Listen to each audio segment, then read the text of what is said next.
The rain was falling hard that night, beating against the cracked windows of a small wooden house on the edge of town. Inside, the sound of thunder mixed with a child's desperate sobs. 6-year-old Lila clung to her torn teddy bear as her mother, Mara, staggered across the room, her face pale, her eyes red from exhaustion and despair. The single light bulb flickered above them, casting long, trembling shadows on the walls. "Mommy, please stop!" Lila cried, backing against the corner. "Mommy, don't hurt us!" Mara froze for a moment, her trembling hands still gripping a broken picture frame. Her reflection in the shattered glass showed not a monster, but a woman who had lost everything. She sank to her knees, tears mixing with the rain that seeped through the roof. Outside, headlights cut through the storm. A black luxury car slowed to a stop near the small house. Behind the wheel sat Ethan Gray, one of the city's most successful businessmen, a man whose name appeared on every magazine cover. He had just left a charity gala, but something, a faint cry carried by the wind, made him stop. He turned off the engine, stepped out, and listened. Another scream echoed through the rain. Without hesitation, Ethan rushed toward the sound, his expensive shoes sinking into the mud. Inside, Lila had curled up in a ball, whispering to her doll, "Daddy's coming. I know he is." The front door burst open with a deafening crack. Ethan stood there, drenched, his breath heavy. What he saw made him freeze. A terrified child, a woman trembling with guilt, and a room filled with the weight of silent suffering. For a second, time itself stopped. "Hey, it's okay," he said softly, stepping forward. His deep voice broke the silence like a promise. Mara's eyes widened. She hadn't seen that face in years, those same gray eyes that once promised her a future. "Ethan," she whispered in disbelief, her voice shaking. He blinked, stunned. "Mara." His gaze shifted to the little girl hiding behind her. Something about Lila's eyes, those gray eyes, the same color as his own, made his heart pound painfully in his chest. Lila looked up, trembling. "Are you my daddy?" she asked innocently. The question hung in the air like lightning waiting to strike. Ethan's breath caught. Mara froze, unable to speak. The storm outside grew louder, rattling the windows, as if the world itself demanded an answer. Ethan slowly crouched down, his eyes locked on the little girl. "What did you say, sweetheart?" he asked gently. But before Lila could speak again, Mara suddenly screamed, "No! Don't say another word!" Her voice broke into sobs, raw and full of pain. She turned to Ethan, tears streaming down her face. "You shouldn't be here. Please, just leave us." Ethan didn't move. His eyes were filled with confusion, guilt, and something deeper, recognition. He looked at Lila again, his hand trembling. The rain poured harder, the thunder louder, as if echoing the truth neither of them wanted to face. And then, as lightning flashed through the window, Ethan saw it. The same birthmark on Lila's wrist that his own mother had. His world shattered in a single heartbeat. The ambulance's siren screamed through the night as Ethan sat in the back, clutching the unconscious little girl's hand. Lila's tiny fingers were cold, her breathing shallow. Beside her, Mara sat in silence, staring blankly at the floor, her hair soaked and tangled, her lips trembling but wordless. The rain still pounded against the roof of the vehicle, echoing the storm that was now raging inside Ethan's chest. At the hospital, bright lights flooded the emergency room. Nurses rushed Lila away, leaving Ethan and Mara in a tense, echoing hallway. She stood there, arms crossed tightly over her chest, refusing to meet his eyes. The air between them was heavy, filled with 7 years of unspoken pain. Ethan finally broke the silence. "Mara, what happened to you?" His voice was low, trembling slightly. "Why were you living like that? And that child—" "Stop!" Her tone was sharp, defensive, desperate. "You don't get to ask questions." "Not after what you did?" He froze. Her words hit like a punch. "What I did?" he repeated, disbelief in his voice. She turned to him then, eyes filled with bitterness. "You left me, Ethan. You left me with nothing. You let them throw me out like garbage while you stood there in your perfect suit and said nothing." "I didn't know," he said quickly. "My father, he told me you disappeared, that you didn't want—" "Your father?" Mara laughed bitterly. "Your father paid people to silence me. He made sure no one would believe me. I begged you, Ethan. I begged you to listen." Her voice cracked, the pain raw and unfiltered. He ran a hand through his hair, shaking his head as if trying to erase the past. "Mara, I swear to you, I didn't know. I tried to find you." "Don't," she interrupted, stepping back. "Don't lie to make yourself feel better. You had everything. I had nothing. And now you see what's left of me." They stood in silence, the distance between them deeper than ever. Through the glass window, Ethan could see Lila lying in the hospital bed, her small chest rising and falling steadily. He couldn't look away. That same gray-eyed gaze haunted him. "Mara," he said softly, his voice almost breaking. "Who is she?" Mara's lips parted, but no sound came out. She looked at Lila, then back at him. For a second, Ethan thought he saw something flicker in her eyes. Fear, guilt, and love all at once. She's just a child who needed help," Mara whispered finally. "That's all." But Ethan didn't believe her. Something inside him was screaming that there was more. Hours passed. Doctors assured them Lila would recover soon. Ethan paid the hospital bills without a second thought, arranging a private room for them. When the nurse told him the total, he simply handed over his platinum card. Mara looked at him in disbelief. "Why are you doing this?" "Because no one should suffer like that," he said simply. "Not you. Not her," she bit her lip, trying not to cry. For the first time in years, she saw a glimpse of the man she once loved, the man who used to bring her coffee just to see her smile. But she pushed the thought away. That man was gone. Later that night, while Lila slept peacefully, Ethan stood by the window, watching the city lights shimmer beyond the rain. He couldn't shake the feeling that fate had led him there for a reason. He turned back toward Mara, who was sitting by the bed, stroking Lila's hair. Her expression softened, filled with motherly love and quiet exhaustion. Ethan's heart ached. "Mara," he said quietly, "I need to know the truth." "Is she—" Mara cut him off sharply. "Don't ask again. Please, just let us go when she's better." Ethan's jaw tightened. He nodded slowly, though his eyes said something different. He wasn't letting this go. As he walked out into the dim hospital corridor, his phone buzzed. A message flashed on the screen from his wife, Clara. "Where are you?" "The charity board is waiting." He didn't answer. Instead, he stared at the reflection in the window, the weary, broken man he'd become. And in that reflection, for the first time, Ethan whispered to himself, "What if she's mine?" The next morning, sunlight filtered through the hospital window, soft and golden. Lila was still asleep, her small hand wrapped around her mother's fingers. Mara hadn't slept at all. Her eyes were red, but her heart felt heavier than her body could carry. The man she'd spent years trying to forget was back, and fate had thrown them together in the cruelest way. Outside the room, Ethan stood with a coffee cup untouched in his hands.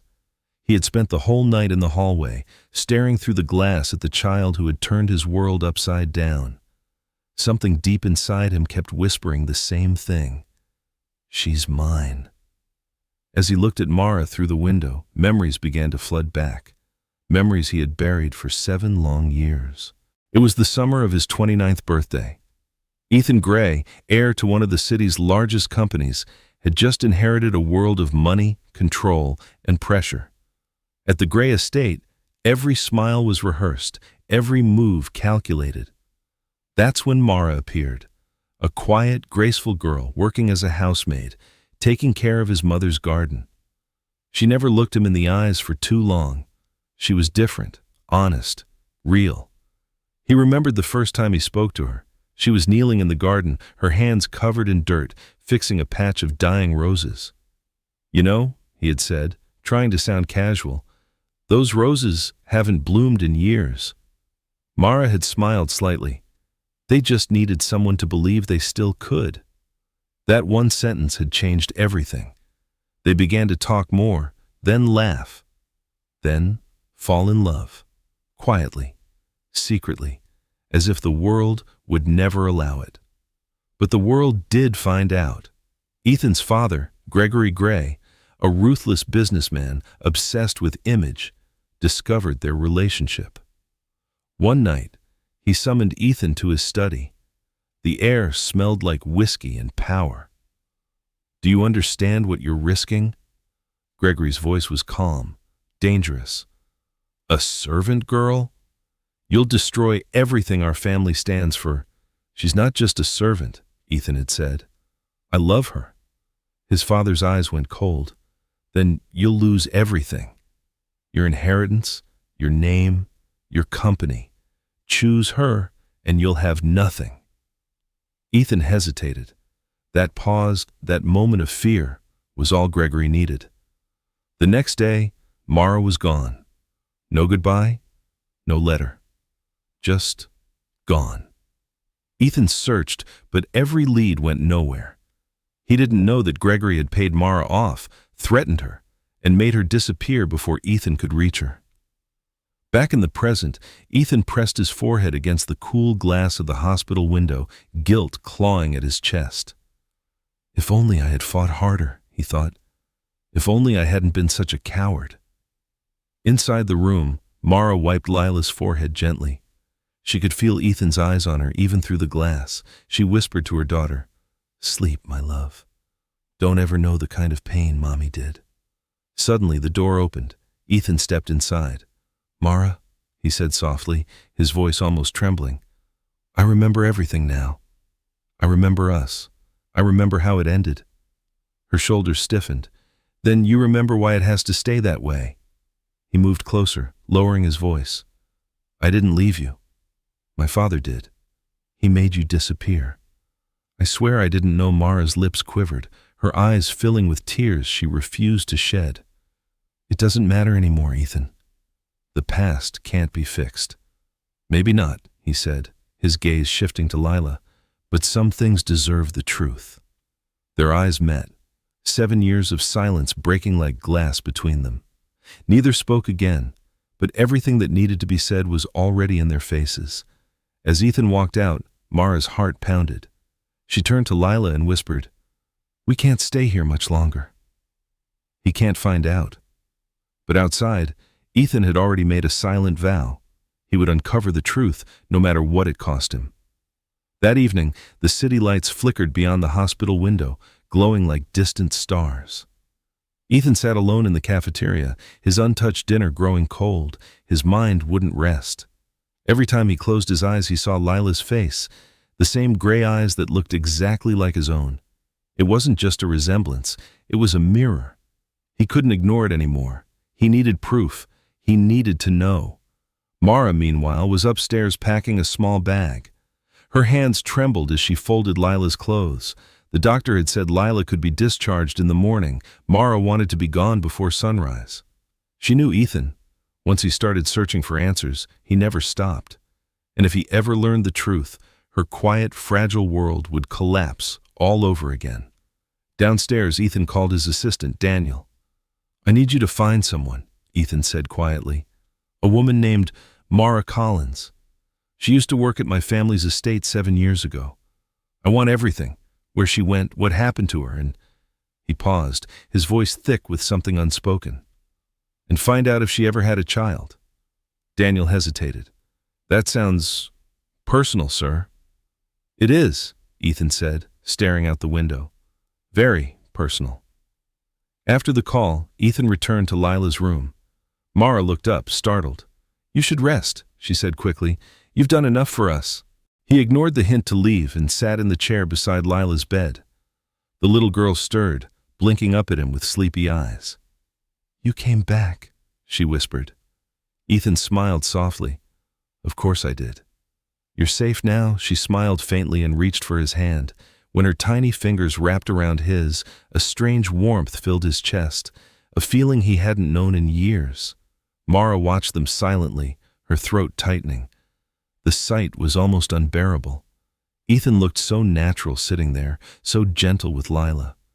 For a moment, she let herself imagine what life could have been if things had gone differently, if Gregory Gray hadn't torn their world apart.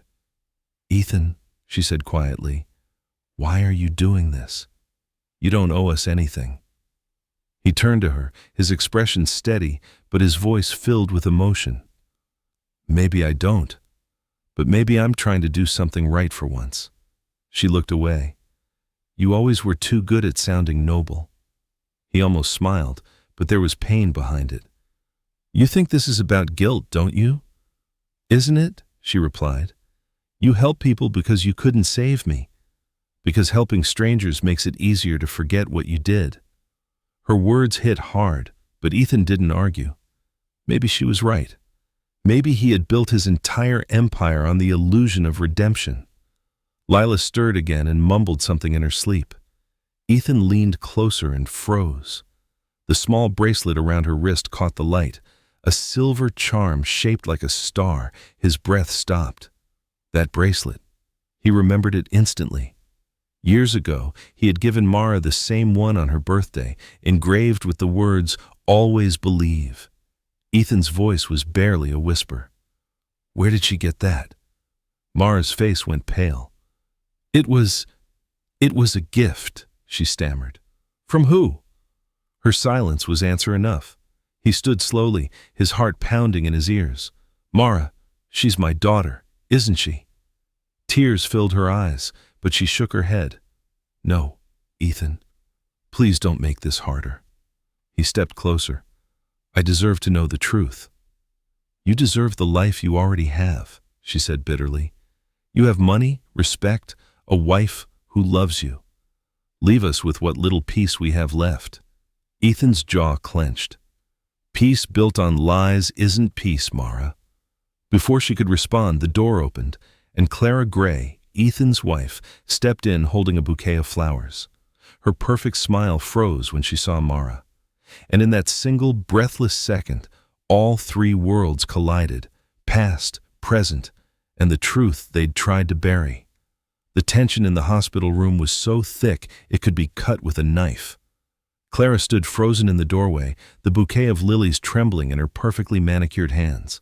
Her eyes darted from Ethan to Mara, then to the small child lying in the bed. The air seemed to disappear. "Ethan," she said finally, her voice too calm to be real. "You didn't tell me we had company." Ethan straightened, trying to find words. "Clara, this is Mara Collins, she and her daughter." "Mara," Clara interrupted, her smile tightening. "Of course. The name sounds familiar." She stepped further into the room, her heels clicking sharply against the floor. "I've heard that name before, haven't I, Ethan?" Mara's face drained of color. She turned away, pretending to adjust Lila's blanket. Ethan's jaw tensed, but he forced himself to stay composed. "Lila and her mother went through a rough night. I brought them here after an accident." "How generous of you," Clara replied. Her tone dipped in poison. "Always the hero." The nurse entered, announcing that Lila was stable enough to leave by morning. Clara smiled sweetly. "Wonderful news. You must be starving, Ethan. Why don't we all have dinner together tonight?" It wasn't an invitation. It was a challenge. Mara's stomach tightened. She opened her mouth to refuse, but Ethan spoke first. "That's a good idea." Mara looked at him sharply, but his expression was unreadable. He wanted to keep the peace. Or maybe he wanted answers. That evening, they met at the Gray family's private dining room in the city. It was a space designed for perfection. Tall glass walls, golden chandeliers, and a table that gleamed like it had never known imperfection. Mara felt painfully out of place, her second-hand dress neatly pressed, but still showing its age. Lila, shy and quiet, sat beside her, staring wide-eyed at the glittering room. Clara crossed her arms, her smile bitter and thin. "She's your daughter, isn't she?" she asked Mara, though her sharp gaze never left Ethan. "Say it." Tell me, I am crazy. Ethan took a slow breath. Clara, please, this isn't the place. This is the place, Clara snapped. You brought them into my home, Ethan. Into our life. So, tell me now, is she yours? The silence was deafening. Ethan opened his mouth, but Mara cut him off before he could speak. She's mine, Mara said firmly, her eyes filled with quiet strength. Mine alone. Clara's laughter was cold. Oh, how noble. But we both know children don't just inherit eyes from nothing. She turned to Ethan again. You think I haven't seen it? The way you look at her? You're not fooling anyone. Lila tugged on Mara's sleeve, whispering, Mommy, can we go home? Mara's voice cracked. Yes, baby, we're leaving. She turned toward the door, her dignity slipping away with each shaky step. But as she reached for the handle, a small, trembling voice broke the silence. Daddy, wait. Everyone froze. Ethan's breath caught in his throat. Slowly, he turned toward the little girl, who was looking straight at him with tears brimming in her eyes. Lila's voice wavered, but her words were clear. You said you'd keep me safe. Don't you love me anymore? Mara's knees almost gave out. She covered her mouth, choking on a sob. Ethan stood frozen, every emotion flooding his face. Shock, guilt, love, and unbearable regret. Clara's expression shattered. Daddy? She repeated, her voice breaking. She called you Daddy? Ethan finally spoke, his voice rough but steady.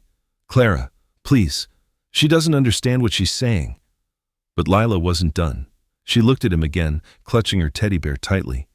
You said you'd come back for me, remember? You said you'd never let Mommy cry again. Clara stumbled backward as if struck. Oh my God, she whispered. You knew. Mara's tears fell freely now. Please, Clara, it wasn't like that. I never meant to. Don't, Clara shouted, her composure gone. Don't you dare play the victim. You had your chance 7 years ago. You could have stayed gone. Ethan took a step toward her, but she recoiled. Stay away from me, she hissed. Stay with your perfect little secret family if that's what you want. But don't you ever come home.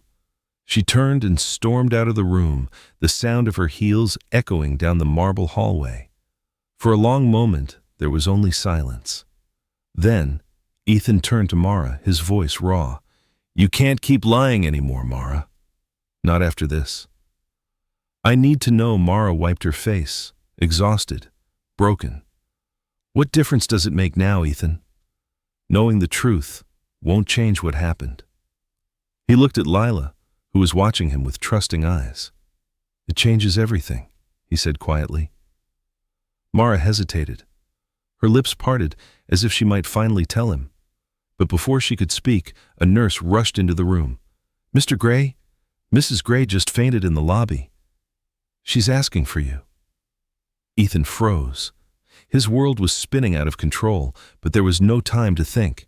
He gave Mara one last look, a look filled with questions, regret, and longing, then ran after his wife. And as the door closed behind him, Mara whispered to herself, he'll never stop until he finds the truth. The next day, the story broke. Somehow, someone from the restaurant had filmed the dinner scene and leaked it online. Within hours, the video spread like wildfire. A child calling a billionaire daddy, his wife storming out, a mysterious woman in tears. Every gossip site, every morning show, every news anchor had one headline: Ethan Gray's secret family. By noon, reporters had surrounded the hospital. Flashbulbs popped like lightning every time a nurse opened a door. Mara pulled the curtain shut around Lila's bed, her hands shaking. We have to leave, she whispered, panic in her voice. But Mommy, Lila said softly, where will we go? Somewhere no one can find us, Mara murmured. Her heart raced with fear, not for herself, but for her daughter. She'd survived humiliation once before, but she couldn't bear for Lila to grow up under that same cruel spotlight. Outside, Ethan was surrounded by chaos. His phone rang non-stop, his business partners demanding explanations, his PR team begging for a statement, but he ignored them all. His mind was fixed on one thing: protecting the little girl he now knew in his heart was his child. He walked into the hospital room, finding Mara mid-panic, her bag half-packed. "Mara, stop," he said firmly. Clara poured wine gracefully, never breaking her gaze from Mara. "So, Mara," she said, with an artificial sweetness, "how long have you known my husband?" Mara hesitated. "A long time ago, before he became who he is today?" Clara finished with a smirk. "Yes, Ethan's always been generous to those in need." Ethan's fork froze mid-air.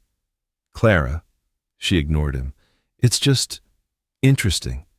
You showing up after all these years. And that little girl?" Her eyes shifted to Lila. "She's adorable." "How old is she?" 6, Mara said quietly. 6, Clara repeated, pretending to think. "That's funny. Ethan and I have been married for 7 years." The words hung heavy in the air. Ethan's pulse quickened. Lila fidgeted in her seat, feeling the strange energy in the room. Mara's lips pressed tightly together. "I think we should go." Clara leaned forward, her smile sharp as glass. "No, please. Don't be shy. Tell me, where did you get that lovely necklace?" Mara's hand instinctively went to her throat. The small silver pendant glimmered under the chandelier's light, the same pendant Ethan had once given her. Clara's eyes locked on it, and her smile vanished.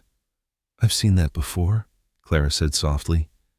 "Ethan, didn't you once have a photo of—" "Enough, Clara," Ethan cut in, his voice firm, but Clara was no longer pretending.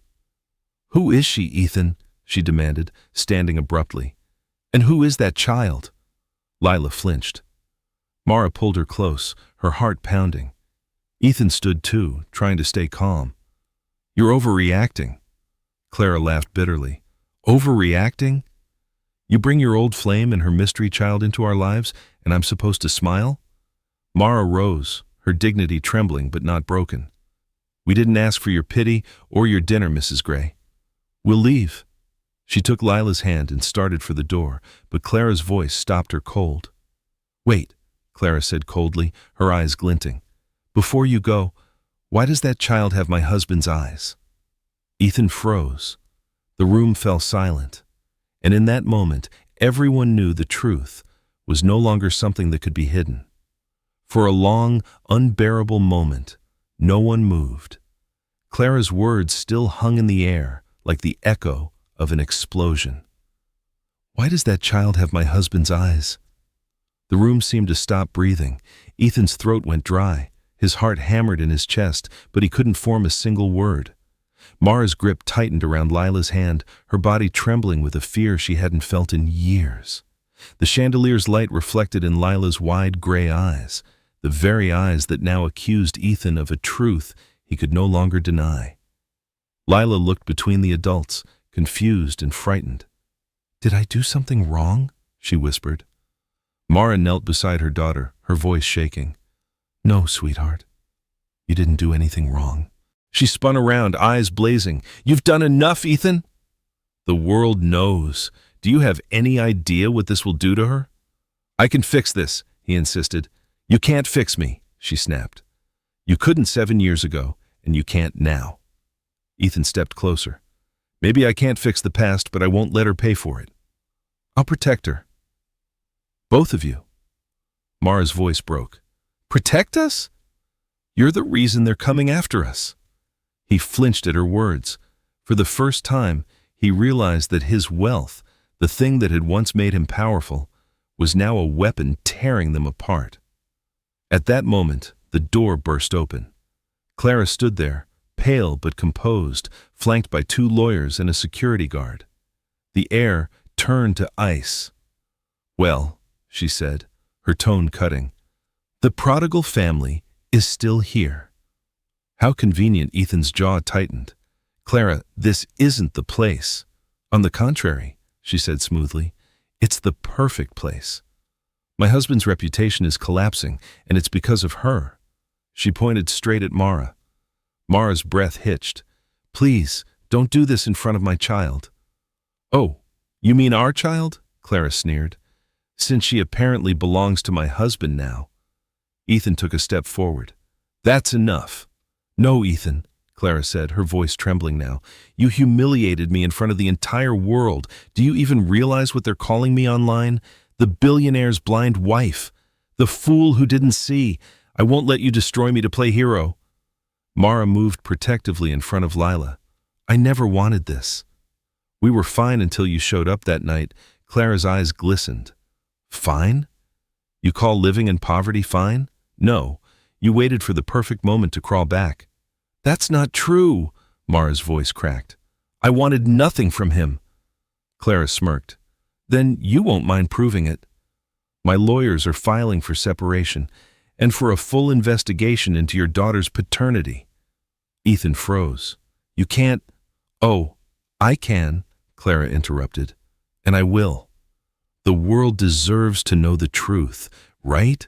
The words sliced through the room like glass. Lila began to cry, clutching her teddy bear. Ethan tried to comfort her, but Mara pulled the girl close and glared at him through her tears. Do you see what your truth costs, Ethan? She said hoarsely. It costs her peace. It costs her childhood. He looked at her helplessly. I'm sorry. She shook her head. Sorry doesn't change the headlines. Security escorted Clara out, but her threat lingered in the air. As silence fell, Mara turned away, her body trembling. We're leaving tonight, she whispered.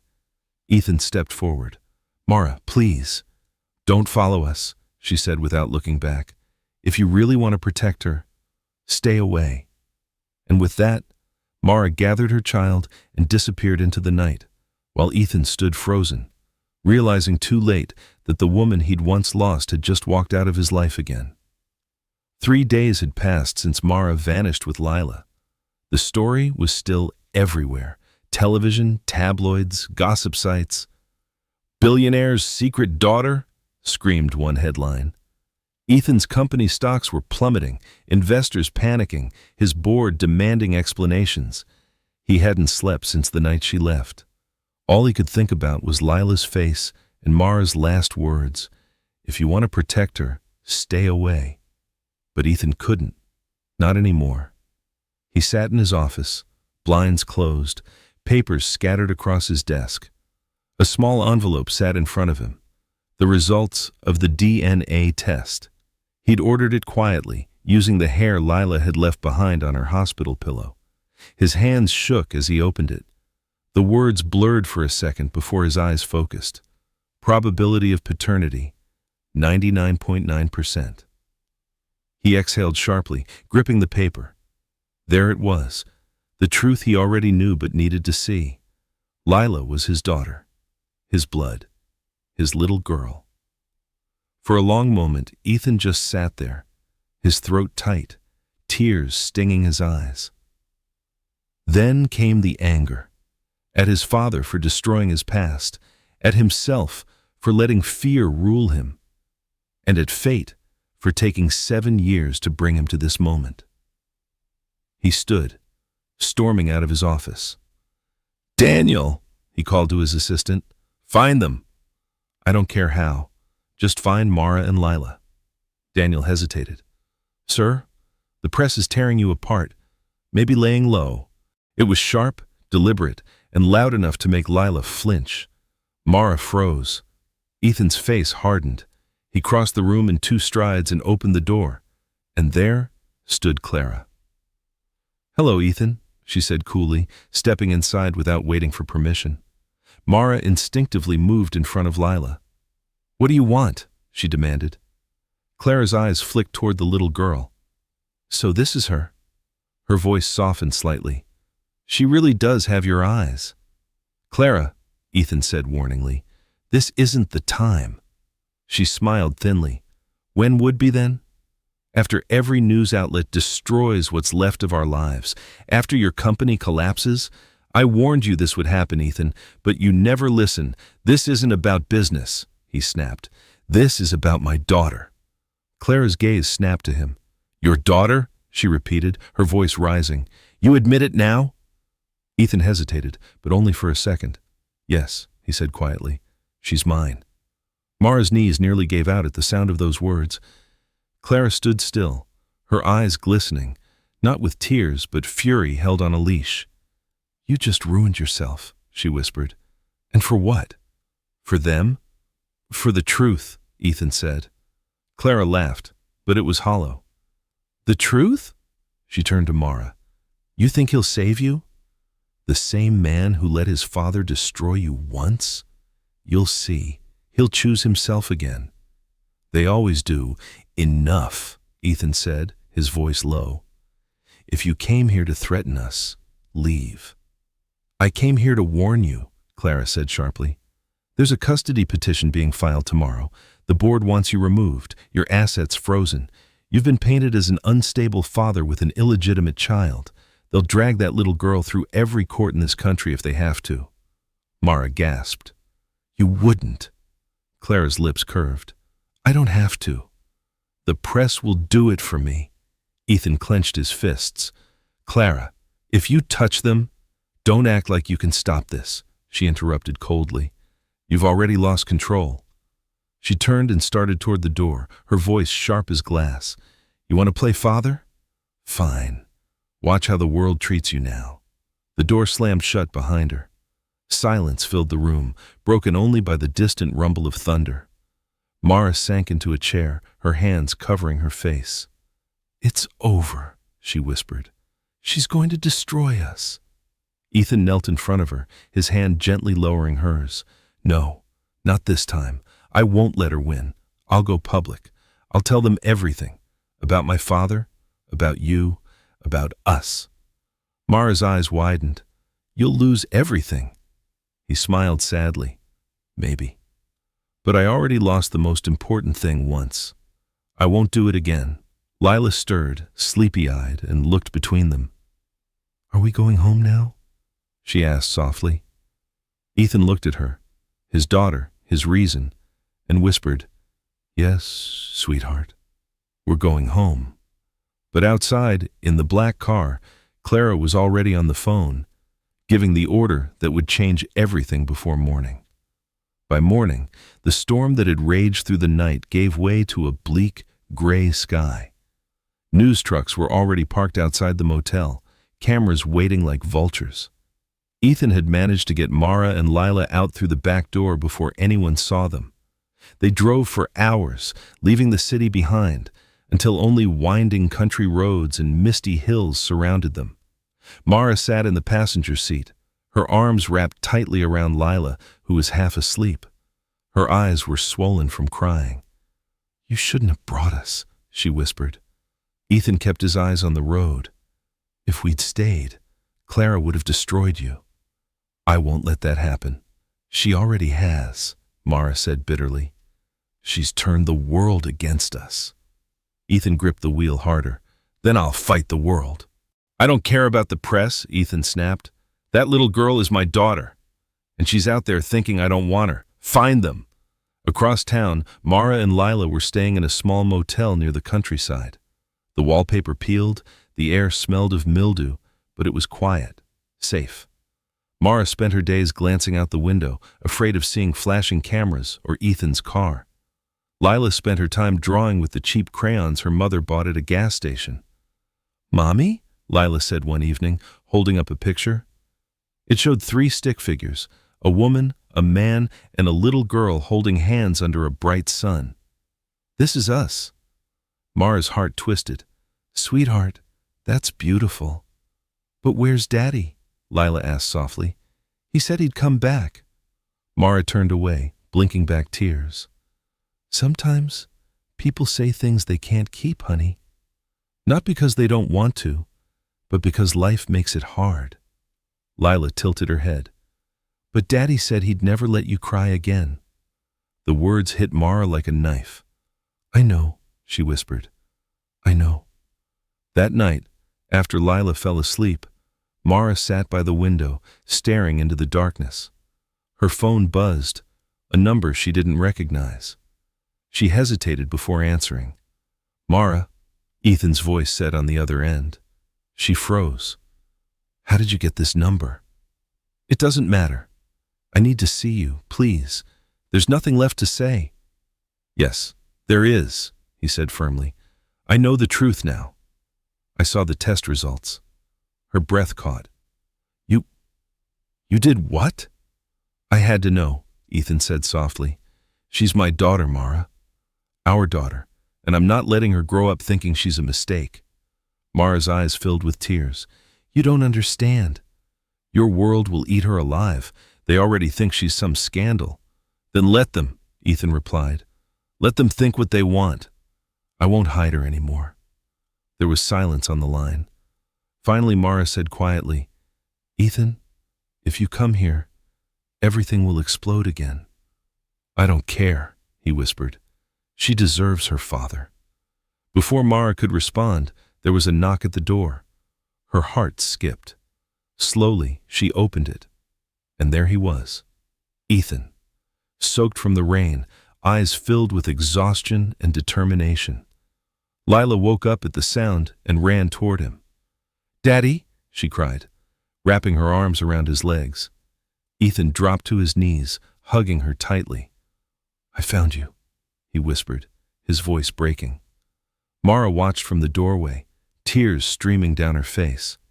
But behind Ethan, a black car sat parked on the road, and from it, Clara Gray stepped out, her expression cold and unreadable. The air outside the motel was thick with rain and tension. Clara Gray stood beneath a black umbrella, her designer heels sinking into the muddy ground.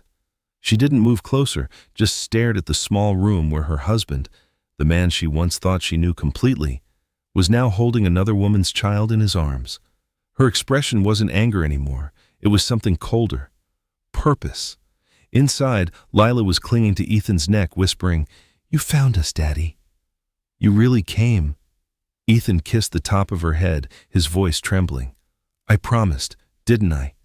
Mara's hands shook as she shut the door, her heart racing. You shouldn't have come, she said. You don't understand what you've done. Ethan turned to her, drenched and determined. I understand exactly. I lost you once because I was too afraid to fight.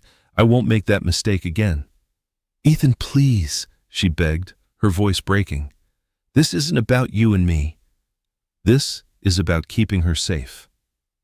Then let me help you do that, he said, stepping closer. You don't have to run anymore.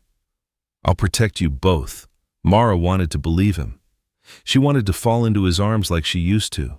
But every time she closed her eyes, she saw headlines, flashing cameras, judgmental eyes, the world tearing Lila apart before she even had a chance to live. And then came the knock. They finally stopped at a small lakeside cabin, one of Ethan's old retreats, a place no one knew about. Inside, the air smelled faintly of cedar and dust. Lila wandered the room, curious but quiet, touching the old books and photos. It's pretty here, she said softly. Can we stay forever? Mara knelt to brush a strand of hair from her daughter's face. Maybe just for a little while, sweetheart. Ethan watched them, his heart twisting. He wanted to freeze that moment, the peace on Lila's face, the way Mara's eyes softened when she looked at her daughter. But deep down, he knew it couldn't last. That night, while Mara put Lila to bed, Ethan sat by the fire, scrolling through his phone. Dozens of missed calls, messages, and news alerts flashed across the screen. One headline caught his eye. Ethan Gray disappears amid scandal. Police investigation underway. He knew exactly who was behind it. Clara.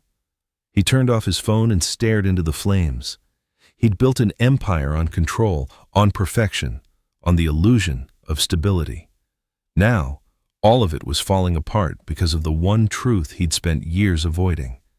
That the only thing that ever mattered wasn't his fortune, but the family he'd lost. Later that night, Ethan found Mara sitting by the window, staring out into the rain. You should sleep, he said quietly. She didn't look at him. Do you ever wonder what would have happened if your father hadn't come between us? All the time, he said honestly. But wondering won't change what we have now. Mara turned, her eyes filled with pain. We don't have anything, Ethan. You have a wife who hates me, a world that's watching us, and a child who doesn't understand what's happening. This isn't a life Ethan took a step closer. It could be, if you'd let me try. She shook her head, tears slipping down her cheeks. You always think you can fix everything with money, with power. But love isn't something you buy back. Before he could respond, a small sound made them both turn, the soft click of the cabin door. Lila? Mara called out, standing abruptly. The wind howled through the open doorway. Outside, the rain had returned, pouring down in heavy sheets. Ethan grabbed a flashlight and ran out into the storm. Lila, he shouted. Lila! Mara followed, her voice breaking as she called her daughter's name over and over. They searched the muddy path, the woods, the lakeshore. Nothing. Then, faintly through the storm, they heard it. A small voice, crying, Mommy! Ethan sprinted toward the sound, his heart pounding. At the edge of the bridge, he saw her, Lila, standing barefoot in the rain, clutching her teddy bear, shivering.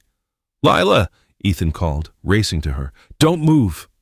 She looked up, tears mixing with the rain.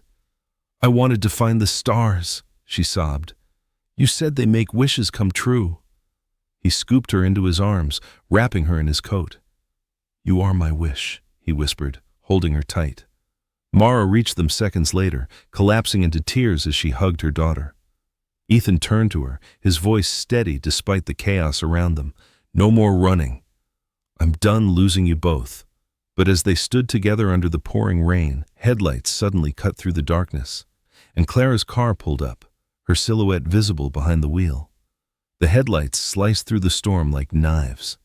Ethan turned, shielding Lila and Mara from the glare. The rain beat harder, pelting the ground, soaking all three of them. Through the blinding light, Clara stepped out of her car, her black coat whipping in the wind. Her hair was plastered to her face, but her eyes, sharp, cold, and furious, never left Ethan. Of course, she said, her voice echoing through the storm. Here you are, with them. Just like every story says, Ethan stepped forward, his jaw tight. Clara, please. This isn't the time, she laughed bitterly. No, Ethan, this is exactly the time. The cameras are gone, no reporters, no stage, just you, her, and the mess you made. Mara held Lila close, her body trembling. Please, Clara. She's just a child. Clara's eyes flicked to the little girl, that innocent face, those familiar gray eyes. Something in her expression wavered, just for a second. She looks like him, she whispered. God help me, she really does. Ethan took another step closer, rain dripping from his coat. You don't have to do this. I'll fix it. I'll make everything right. She poured herself a glass of wine and stared out at the skyline. The city looked so peaceful from up high, so small, like everything she'd fought for. Her reflection in the glass looked like a stranger. When her assistant entered with more documents, Clara waved him off. Leave it, she said. As soon as he left, she sank to the floor, holding her head in her hands. The rage that had driven her for weeks was fading, replaced by something worse. Emptiness. Back at the cabin, night fell quietly. Lila was asleep on the couch, wrapped in a blanket. Ethan and Mara sat near the fireplace, the soft glow lighting their faces. She's the only good thing I've ever done, Mara whispered. If they take her, I won't survive it. Ethan's voice trembled. They won't. I promise. Mara looked at him. Don't promise what you can't control. I mean it, he said. Tomorrow, I'll go public. I'll hold a press conference. I'll tell everyone the truth about what my father did to you, about Lila, about everything. Her eyes widened. Ethan, that could destroy you. He smiled sadly. Maybe. But maybe it'll finally set us free. She looked at him for a long moment, the fire flickering between them. Then, softly, she said, You always did like impossible battles. He reached for her hand, and this time, she didn't pull away. Outside, the wind picked up again, rustling the trees. But in the distance, headlights appeared, multiple cars winding down the lonely road toward the cabin. Someone had found them. The sound of engines broke the fragile calm. Ethan's head snapped toward the window. 3 black SUVs were winding down the dirt road, their headlights cutting through the darkness like blades. Mara's breath caught in her throat. "Ethan," she whispered, clutching Lila closer. "They found us." Ethan stood, his face hardening. "Stay inside. Don't open the door for anyone." "Who is it?" she asked, her voice trembling. "The press," he said grimly, "and probably Clara's lawyers." Within minutes, the cabin was surrounded. Reporters shouted questions through the rain, cameras flashing like lightning. The scene looked like a siege. "Mr. Gray, is it true you abandoned your wife for another woman? Is this your illegitimate daughter? Do you plan to resign from Gray Enterprises?" Ethan clenched his fists, anger and shame boiling inside him. He opened the door, ignoring Mara's cry of protest. "Stay with Lila," he told her. As soon as he stepped outside, microphones were thrust in his face. "You want answers?" he shouted over the chaos. "Then you'll get them. But not like this." He pushed past the mob, heading straight for his car. Within hours, his team arranged a press conference at his downtown headquarters. Mara begged him not to go. "They'll tear you apart," she warned. He smiled faintly. "Maybe. But if I don't do this, they'll tear you apart instead." By morning, the world was watching. Cameras lined the grand marble lobby of Gray Enterprises. Reporters whispered, flashing their lights as Ethan walked in, dressed in a black suit, no tie, eyes tired but steady. The room fell silent when he reached the podium. He looked straight into the sea of cameras. "I'm here today to tell the truth," he began. "Not the version written by gossip sites or corporate spin doctors. The real truth." He took a breath.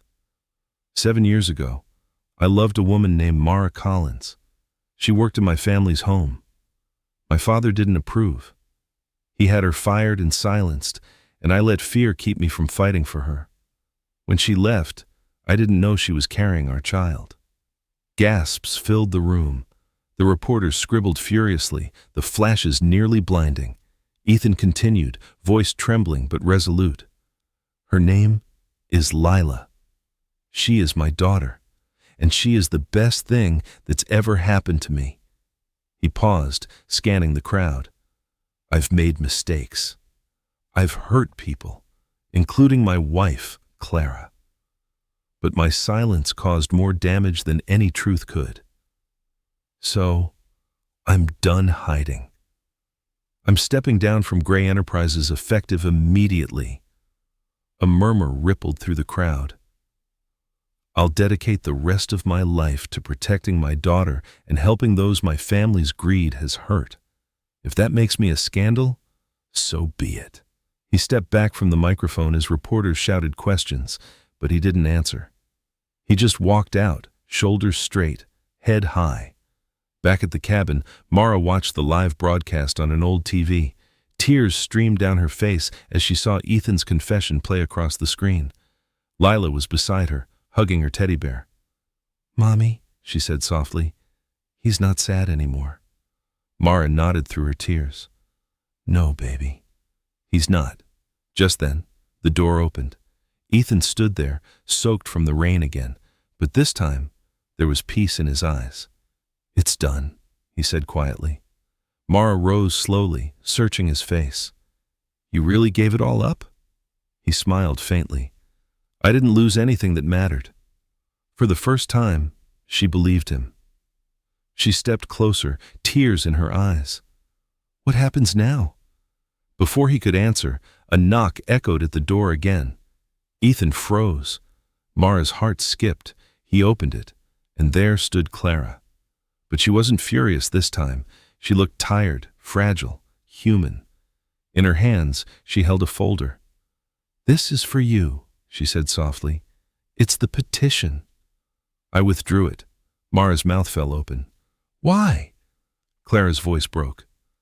"Because I finally realized that punishing you won't heal me. And that little girl doesn't deserve to grow up in war." She placed the folder in Ethan's hands and turned to leave. But before she reached her car, she stumbled and collapsed onto the wet pavement as thunder rolled above them. Ethan's eyes widened as Clara collapsed onto the pavement, her body limp, her umbrella rolling away into the rain. "Clara!" he shouted, sprinting toward her. Mara followed, clutching Lila's hand. The rain poured harder, blurring everything into chaos. Ethan knelt beside his wife, lifting her head gently. Her skin was pale, her breathing shallow. "Call an ambulance!" he yelled. Mara fumbled for her phone, her fingers trembling as she dialed. Lila stood frozen, terrified by the sight of the woman she'd seen as her father's enemy lying so still on the ground. Minutes felt like hours before the wail of sirens filled the air. Paramedics rushed in, lifting Clara onto a stretcher. Ethan climbed into the ambulance beside her, his heart pounding with guilt.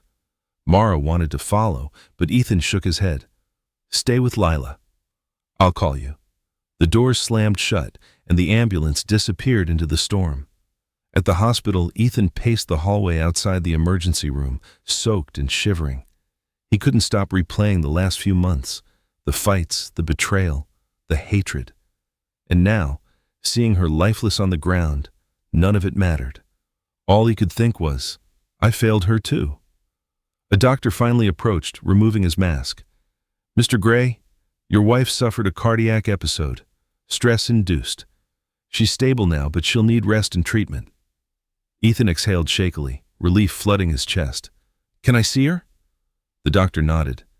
Ethan entered the dimly lit room. Clara lay in bed, pale but awake, her eyes staring out the window. She didn't turn when he spoke. "You scared me," he said softly. Her voice was faint. "I didn't mean to." Ethan sat beside her. "You withdrew the petition," he said quietly. "Why?" Clara's lips trembled. "Because I saw myself in that little girl," she whispered. "Always watching people fight, always trying to understand why love has to hurt so much." She turned to him finally, her eyes glassy. "I didn't want to become my mother, bitter, alone, angry at the world." Ethan reached for her hand, but she pulled it away. "Don't," she said gently. "We can't go back. You and I were never meant to last." He nodded, tears welling in his eyes. "I'm sorry, Clara." "For everything." "I know," she said, a sad smile crossing her lips. "And maybe someday I'll forgive you completely. But for now, just take care of her. Take care of them." He hesitated. "What about you?" Clara looked out the window again. "I'll be fine. I have to find out who I am without you." Ethan stood, torn between guilt and gratitude. "You don't have to be alone." She shook her head. "Yes, I do. That's the only way I'll heal." Meanwhile, back at the cabin, Mara was pacing the living room, unable to sit still. Every sound made her flinch, the ticking clock, the wind outside. Lila was drawing on the floor, humming softly. "Mommy," she said suddenly, holding up her picture. "It's us and Daddy. And the other lady, too." She's smiling now. Mara froze. "The other lady?" Lila nodded. "Yeah, Daddy's friend. She was sad before, but now she's okay."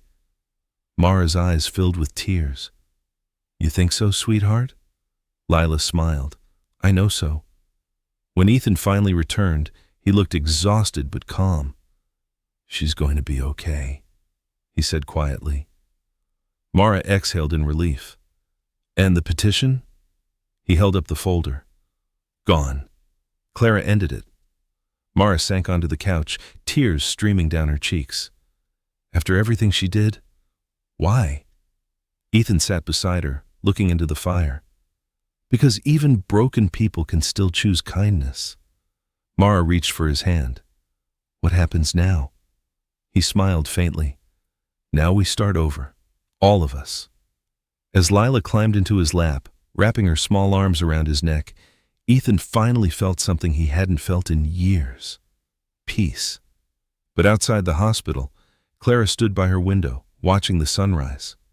She placed a hand over her chest and whispered to herself, maybe losing everything was the only way to find who I really am. Yet beneath her calm smile, an envelope waited on her table, addressed to Ethan, marked, "To be opened when I'm gone." A week passed. The city had quieted. The headlines that once tore Ethan apart were replaced by newer scandals, newer distractions. For the first time in months, the noise around him began to fade. He spent his days repairing what mattered, not his reputation, but his family. Mara and Lila had moved into a small, sunlit house near the ocean, far from reporters and boardrooms. The laughter of seagulls replaced the buzz of city sirens, and for the first time, Lila slept peacefully through the night. Ethan visited every evening, helping Mara paint walls, fix cabinets, and build a life that felt real. One afternoon, as the sun dipped low, a courier arrived with a single envelope, heavy cream paper sealed with Clara's handwriting. Ethan froze when he saw it. His chest tightened. Mara, standing by the doorway, whispered, "From her?" He nodded slowly. "She said she'd write." "I didn't think she meant so soon." He sat at the table, the sound of waves filling the silence, and broke the seal. Inside was a folded letter, neat and deliberate, every word written with precision, like Clara had poured the last of her strength into it. "Ethan, if you're reading this, it means I've already made peace with my decision. Don't be afraid. I'm not gone in the way you fear.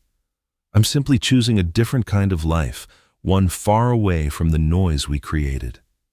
You once told me that truth is freedom. I never understood that until now. Watching you stand on that stage, confessing everything, I realized that honesty doesn't destroy. It rebuilds. For the first time, I wasn't angry. I was proud. I can't undo the pain I caused you or Mara, but I can choose to stop carrying the bitterness that almost killed me. That's why I left you this." A small silver key fell from the envelope. Ethan turned it over in his palm. "It's the key to a children's foundation I started this week, the Lila Hope Trust. It's for children who, like her, grow up in the crossfire of adult mistakes. It's my apology to the world and to both of you. Please, make sure it lives on, even if I can't be there to see it. Tell Mara that forgiveness doesn't mean forgetting. It means letting go of the weight we can no longer carry. And tell that little girl of yours that the woman who once hurt her family believes she'll do something beautiful with her life. Be good, Ethan. This time, not for your name, not for the headlines, but for them." Clara. When Ethan finished reading, his hands were trembling. For a long moment, he couldn't speak. Mara walked to him, her eyes glistening. She started a foundation for Lila?" He nodded, his voice thick. "She did." Mara sat beside him, silent. There were no words for what she felt. Pity, gratitude, sorrow all tangled together. She'd hated Clara once, but now all she could feel was a deep, aching compassion. Ethan wiped his eyes and smiled faintly. She finally found her peace. Mara nodded. "Maybe we all did." Later that evening, Lila ran up to them with paint on her cheeks, laughing. "Mommy, Daddy, come see." "I painted our house." They followed her outside. On the white wall, Lila had painted 3 figures holding hands under a bright yellow sun, a man, a woman, and a little girl, with another smaller figure standing nearby, smiling up at them. Ethan's throat tightened. "Who's that, sweetheart?" Lila grinned. "That's Miss Clara. She said she's watching us from the clouds." Mara bent down, kissing her daughter's forehead. "Maybe she is." Ethan slipped his arm around Mara's shoulders, the ocean breeze carrying away the heaviness that had haunted them for years. For the first time, the past didn't feel like a wound. It felt like a lesson. But as the camera of fate panned upward toward the glowing sunset, the silver key in Ethan's hand glinted in the light, and neither of them knew that opening what Clara left behind would reveal one final truth she'd kept hidden. The next morning, the ocean shimmered under a pale sunrise. Ethan stood on the porch, the silver key turning between his fingers. He hadn't slept. Clara's letter kept replaying in his mind, her words, her forgiveness, her strange calm. But it was the line about the key that haunted him most. Make sure it lives on, even if I can't be there to see it. Mara came outside, wrapping her robe tighter against the cool breeze. You've been up all night, she said softly. He nodded, staring out toward the water. There's something about this key. I can't stop thinking about it. Maybe you should let it rest, she murmured. She wanted peace. Don't chase ghosts. Ethan turned the key in his hand again. No, Clara was never careless. If she left this, it means there's more. Something she wanted us to find. Later that afternoon, Ethan drove into the city with Mara and Lila. The address printed on the small tag attached to the key led them to a quiet brick building tucked between two skyscrapers. A gold plaque on the door read, "The Lila Hope Trust Foundation." Mara traced the letters with her fingers. She really did it. Inside, a young receptionist greeted them with a gentle smile. "Mr. Gray? We've been expecting you." Mrs. Gray left detailed instructions in case you ever came. Ethan's stomach tightened. Instructions? The receptionist handed him a small box in a sealed envelope. She said this would explain everything. He opened the envelope. Inside was a short letter in Clara's familiar handwriting. Ethan, if you're reading this, it means you couldn't resist the mystery. That's good. You never could. The box holds documents that belong to your father's estate. Things you were never meant to see. I found them after the board turned on you. You deserve to know what he did, not just to Mara, but to you. Ethan's heart started to pound. He opened the box. Inside were old letters, contracts, and one yellowed envelope labeled Confidential Maternity Record. Mara's breath caught. What is that? Ethan unfolded the papers with shaking hands. His eyes scanned the lines, hospital records, signatures, dates, and then he stopped. The color drained from his face. It's about my mother, he whispered, and about Clara. Mara frowned. Clara? Ethan swallowed hard. It says here that Clara was adopted. Her biological mother, he paused, disbelief flooding his voice, was my mother's sister. Mara's eyes widened. That means... Ethan finished the sentence for her, his voice barely audible. Clara was my cousin. For a moment, no one spoke. The sound of the ocean from the window seemed impossibly far away. Mara stepped closer, her hand trembling. She never knew? Ethan shook his head slowly. No, she couldn't have. My father must have known. He hid it. He controlled her life just like he controlled mine, like he controlled everything.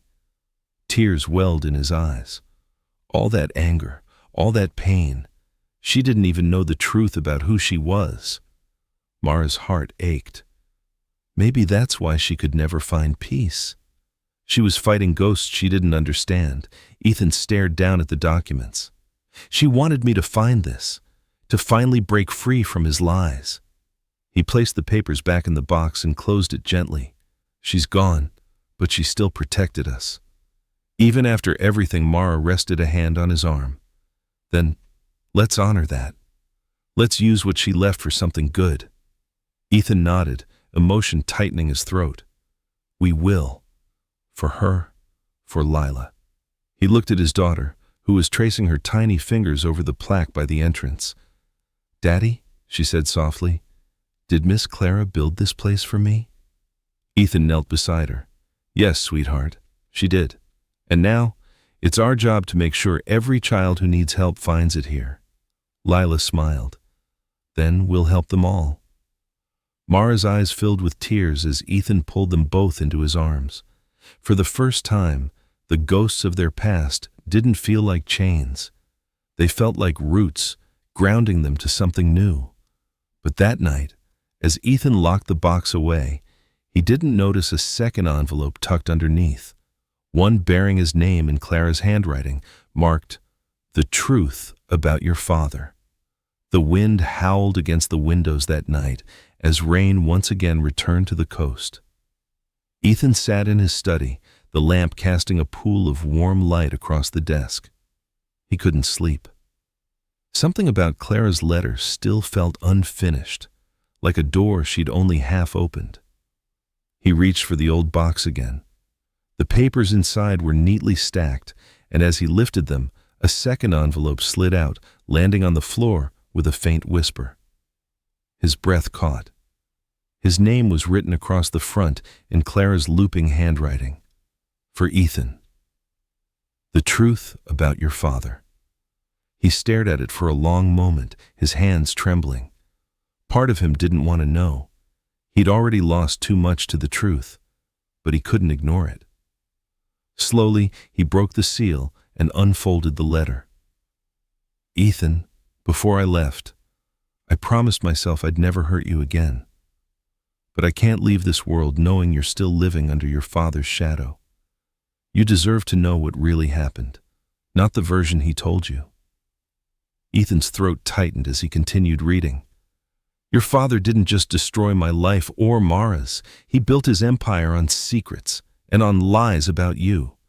You were never meant to inherit Gray Enterprises. He had another heir, one he kept hidden until the day she disappeared. Ethan blinked. Another heir? He whispered. That heir was me, Ethan.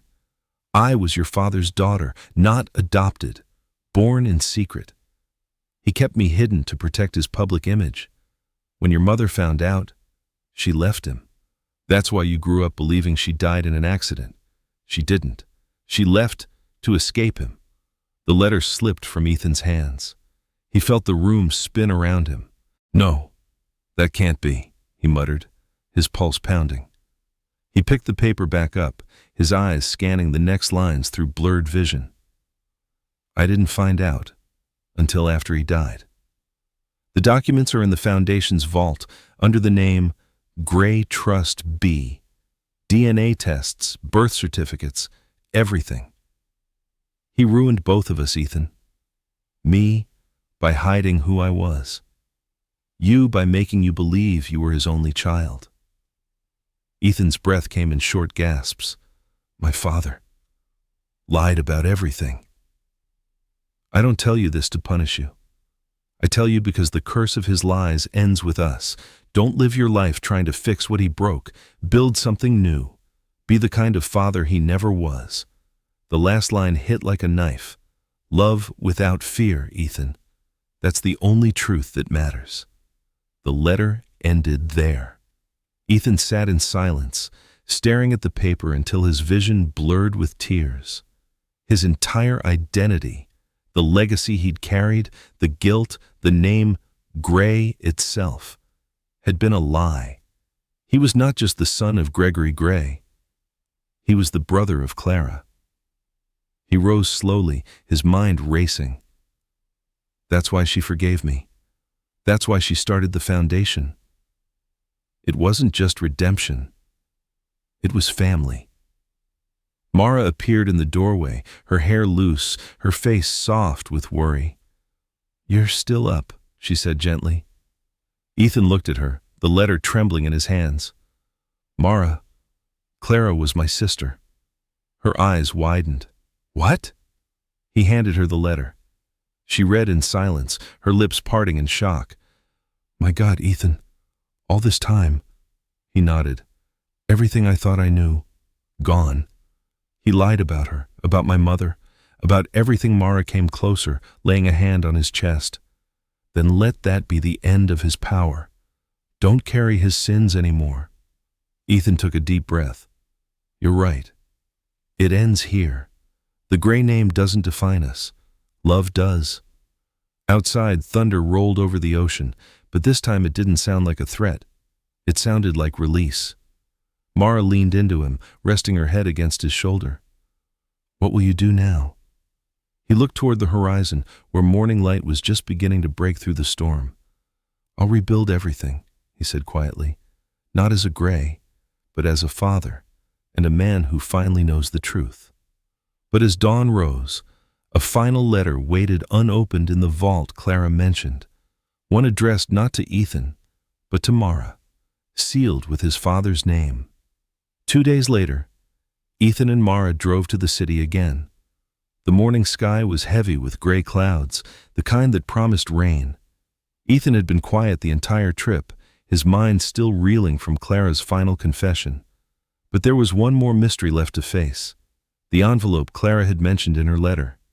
The one addressed to Mara, sealed by his father's hand. When they arrived at the Lila Hope Trust Foundation, the receptionist recognized them instantly. "Mr. and Mrs. Gray," she said softly, "there's one more item in the vault that belonged to your father. Miss Clara said it should only be opened when both of you were here." The woman led them down a narrow hallway lined with portraits of children helped by the foundation. Their smiling faces seemed to echo Clara's final wish: to heal what pain could not destroy. In the vault, the air was cool and still. The attendant handed Mara a plain brown envelope stamped with the Gray family crest. The seal was unbroken. The ink faded. Ethan's stomach twisted.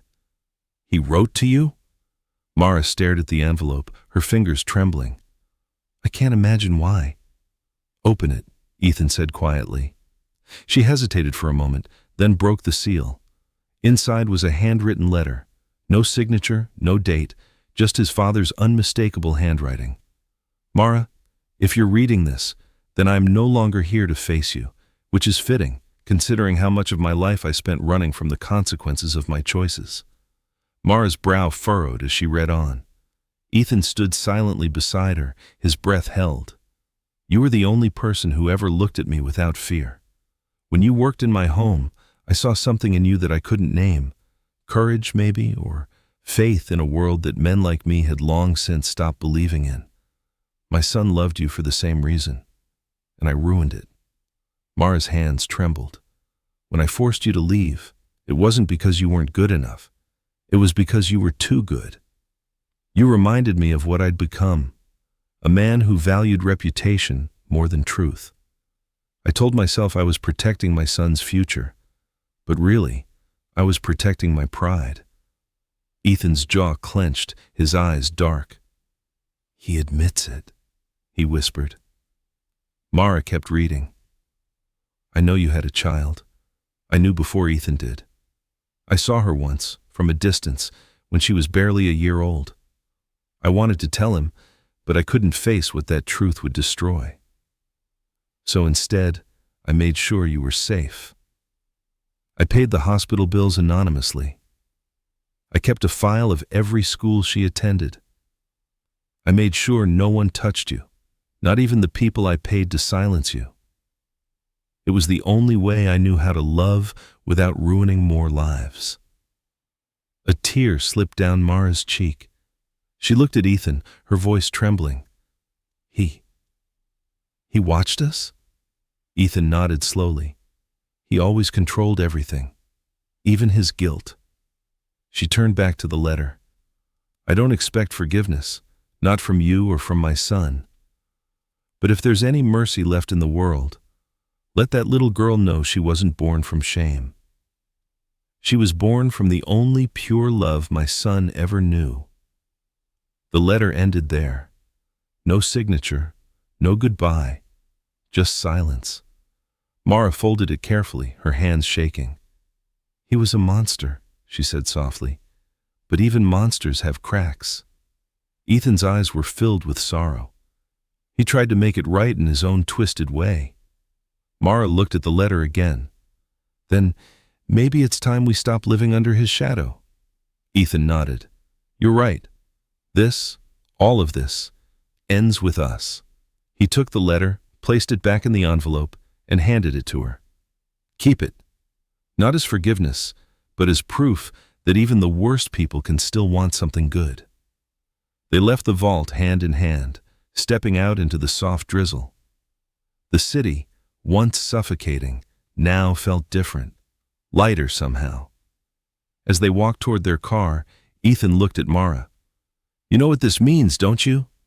Everything he built, the company, the fortune, it's built on lies. We can't keep any of it, Mara nodded, her expression steady. Then we'll build something honest. Something for Lila.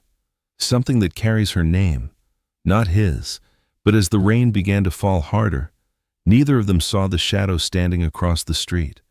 A man in a dark coat holding a folder marked with Clara's handwriting, waiting for the right moment to reveal the last secret she left behind.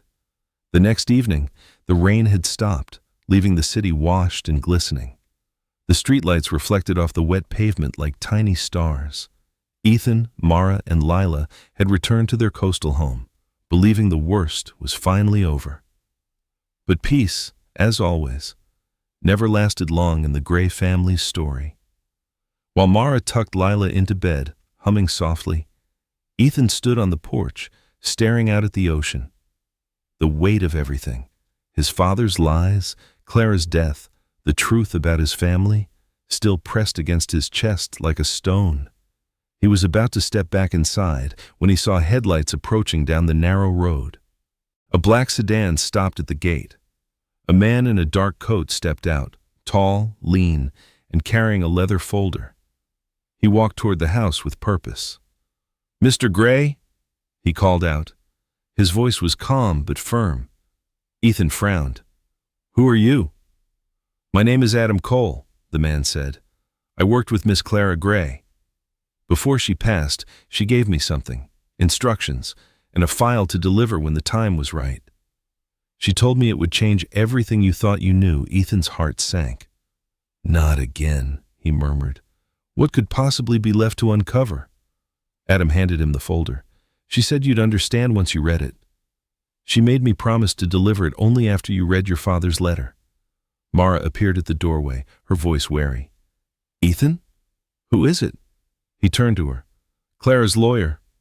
She left. Something else." They sat together at the kitchen table.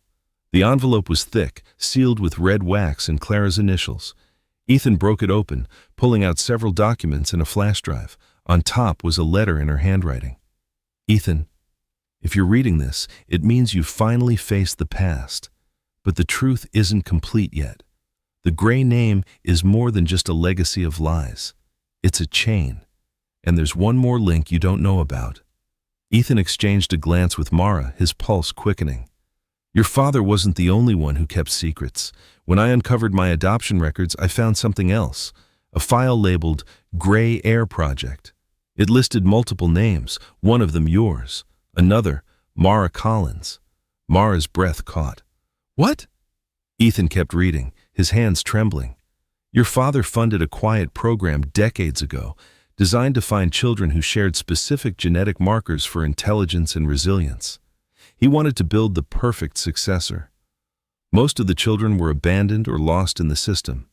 You and Mara were both part of it, born from different mothers but chosen. He planned to unite you one day through arranged loyalty or marriage. He wanted to control the next generation through bloodlines he engineered." Ethan's voice broke. "No, that's impossible." Mara covered her mouth, her whole body shaking. He planned all of this? Even us?" Clara's words on the page felt like fire. "I found the documents too late to stop him. What you thought was fate, meeting Mara, falling in love, might have been orchestrated from the start. But don't let that destroy what's real. Love isn't built in laboratories, Ethan. It's proven in pain, in forgiveness, in the choice to stay. Whatever he tried to control, you broke it the moment you chose compassion over greed." The letter ended with one final sentence. "Destroy the Gray Empire, Ethan. End it for good. Only then will Lila truly be free." The room was silent except for the steady ticking of the clock. Mara's eyes filled with tears. "All this time, we thought we escaped him, but he's still inside every part of our lives." Ethan's face hardened. "Not anymore." He stood abruptly, grabbing the flash drive. "We end it tonight. Whatever files, whatever secrets are left, we expose them all." Mara caught his arm. "If you do this, you'll lose everything." He looked at her, his voice steady. "Then we'll finally have nothing left to hide." Outside, thunder rumbled faintly in the distance, as if the storm was returning for one last reckoning. But when Ethan plugged in the flash drive later that night, one final video began to play, and on the screen appeared the face of the one man he thought was gone forever. Gregory Gray, alive, speaking directly to his son. The room went silent as the computer screen flickered to life. The image was grainy at first, the audio crackling. Then, slowly, Gregory Gray's face appeared, older, worn, but unmistakably alive. His cold blue eyes stared straight into the camera, and for a brief moment, Ethan forgot how to breathe. Mara stepped closer, gripping the back of his chair. "Ethan, is that really him?" He nodded slowly, his heart pounding. "It can't be. He died. I saw the body." The video began to play. Gregory's voice was calm, eerily steady. "If you're watching this, then the truth has already begun to unravel. You've found Clara's letters, my files, perhaps even the secrets I left behind. I knew you would, Ethan. You were always the curious one." Ethan's hands clenched into fists. His father's tone hadn't changed, still that same mixture of control and arrogance. "I had to disappear," Gregory continued. "The world I built was collapsing under its own weight. Enemies everywhere. Investors, politicians, people who wanted what I had. So I made them think I was dead. But I left one last test for you, my son, to see if you'd become what I designed, or something better." Mara's voice trembled. "He planned even this." Ethan's jaw tightened. He never stopped playing God. The recording went on. "You think I was cruel? Maybe I was. But cruelty built this empire. Without me, there would be no fortune, no legacy. Everything you have, even the family you love, came from the decisions I made." Ethan slammed his fist on the table. "No. Everything I love survived in spite of you." The screen flickered again. Gregory leaned closer to the camera.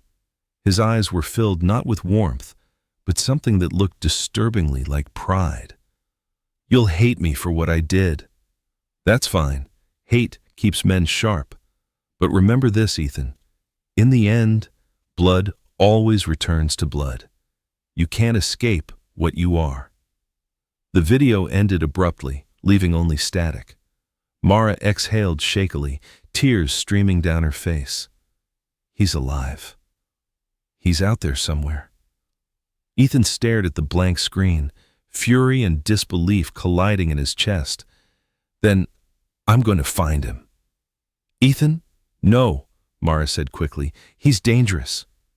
This could be another trap." He turned to her, his eyes burning. "He's not getting away with it. He doesn't get to haunt us forever." But before he could grab his keys, the screen flickered again. A second video file opened automatically. Clara's face appeared this time, recorded from the same camera. Her expression was gentle, sad. "If you've seen Father's message, don't chase him," she said softly. "That's what he wants. His final game. He wants you to become him, Ethan, to choose vengeance over peace. Don't. Please." Ethan's breath hitched. "Let him stay dead to you. The only way to defeat him is to live free of him. Use what he built not to destroy, but to heal. The foundation, the children, that's where the real Gray legacy can begin." The video froze on Clara's tearful smile. Mara touched Ethan's shoulder. "She's right. If you go after him, you'll lose everything we've fought for." Ethan closed his eyes. The war inside him burned, anger against reason, revenge against love. Finally, he exhaled slowly and whispered, "Then it ends here." He deleted both videos, one after the other, and ejected the drive. He doesn't get to speak anymore. Mara's face softened with relief. She reached for his hand. "Come home, Ethan. Let's give Lila the life none of us had." He nodded, a small, tired smile tugging at his lips. "You're right. No more ghosts." The next morning, sunlight filled the house. Lila ran across the yard, laughing, her hair glinting gold in the light. Ethan and Mara watched from the porch, their fingers entwined. The sea stretched endlessly before them, vast, open, free. For the first time in his life, Ethan Gray didn't feel like a man escaping his past. He felt like a father, a husband, a man reborn. But as the camera slowly panned up to the distant horizon, a figure stood on a cliff overlooking the ocean, older, alive, and watching. Gregory Gray lowered his binoculars, a faint smile on his lips. "You learned, my son," he murmured. "Now let's see if you can keep it."